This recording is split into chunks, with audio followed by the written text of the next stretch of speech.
no calls, I would look for new teachers to speak.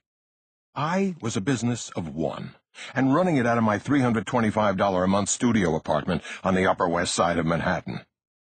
My film career never took off, but the Learning Annex did, and I loved it. I realized I was a born promoter, and I had found my passion. I changed the whole concept of continuing education to what I call edutainment. Everything is quick these days. Nobody has time for education. MTV and the Internet have created a generation of people who want everything to be fast-paced and entertaining. I decided to go after big-name personalities and celebrities to teach the classes. I wanted the teachers to have big personalities and to be larger than life.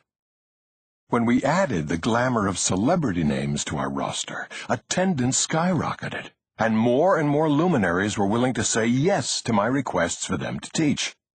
Sarah Jessica Parker, Harrison Ford, Richard Simmons, Henry Kissinger, P. Diddy, Susie Orman, Barbara Bush, Larry King, Desmond Tutu, Renee Zellweger, Deepak Chopra, and Rudy Giuliani have graced the podium of the Learning Annex, along with hundreds of others. How did I lasso these stars? Since I did not have a lot of money, I got celebrities by using a different appeal. Guilt. I would say, "You've made it big. Why don't you give back to society?" I remember movie mogul Harvey Weinstein. He was an extremely tough cookie to get. I whined and whined and whined at him. You can give Learning Annex students an hour of your time for charity. He finally did it. And he was amazing at telling the most fascinating insights on how to break into Hollywood. And he ended up speaking for several hours. Same with legendary record producer Clive Davis. Not only did he listen to students' demos, he signed someone right during the class. For most of these luminaries, the money was irrelevant anyway. Except for Donald Trump. He would not even take my calls. One day, I called Trump's office and was put through to his personal secretary, Norma. I knew I could not get Trump's attention using my usual pitch. He wouldn't even talk to me. So I had to do something different to get his attention. I decided to pique his interest with money, which is extremely unusual for me.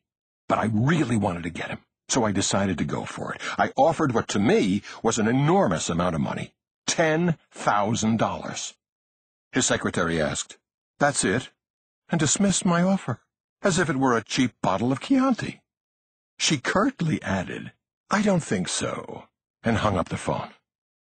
It took a lot of courage, but a few days later, undaunted, I called Norma again and said, "I'll give Mr. Trump $25,000. Norma said, "Nope, he's not interested."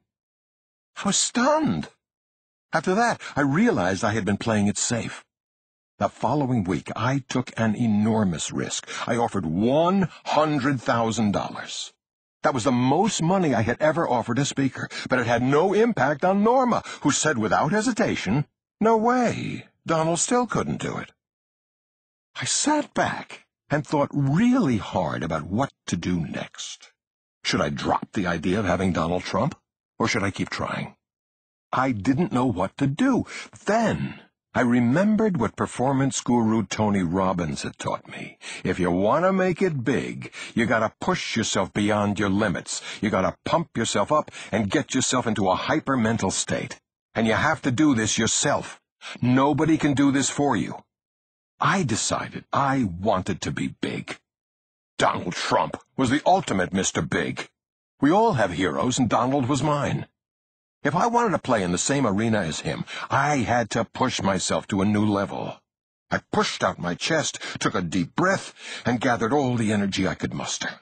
Then I called Norma at Donald Trump's office and offered $1 million for Trump to speak for 1 hour at the Learning Annex. At the time, the Learning Annex had never grossed more than $5.5 million in an entire year. Think about it. I offered him $1 million. And I was only bringing in $5.5 million a year. And I never had a class of more than a few hundred students.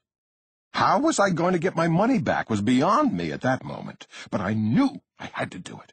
I just knew it. So I had listened to my gut.